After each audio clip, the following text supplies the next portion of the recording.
भारतीय जनता पक्षाने मागील 10 वर्षात अत्यंत खालची पातळी गाठत खुनशी व कपटी राजकारण करून विरोधकांना संपवण्याचे काम केले. महाराष्ट्रातील काँग्रेस, शिवसेना, राष्ट्रवादी काँग्रेसच्या नेत्यांना सरकारी यंत्रणेला हाताशी धरून ब्लॅकमेल केले.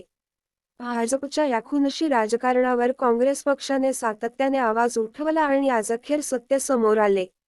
विरोधकांना भ्रष्ट ठरवून बदनाम करण्याचे षडयंत्र रचणारा दुसरे कोणी नाही तर उपमुख्यमंत्री देवेंद्र फडणवीस आहेत हे भाजपाचे माजी खासदार किरीट सोमय्यांनी यांनीच उघड करत फडणवीसांच्या कपटी व खुनशी राजकारणाचा बुरखाटराटरा फाडला आहे, असे काँग्रेस प्रदेशाध्यक्ष नाना पटोले यांनी म्हटले आहे.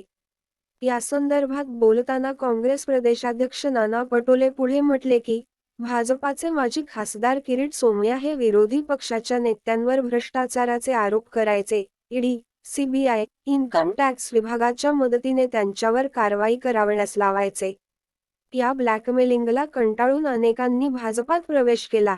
भाजपात प्रवेश करताच त्यांना सन्मानाने संवैधानिक पदे दिली. या सर्व प्रकरणाचा सूत्रधार हे उपमुख्यमंत्री देवेंद्र फडणवीस आहेत. त्यांच्या सांगण्यावरूनच आपण काम केले.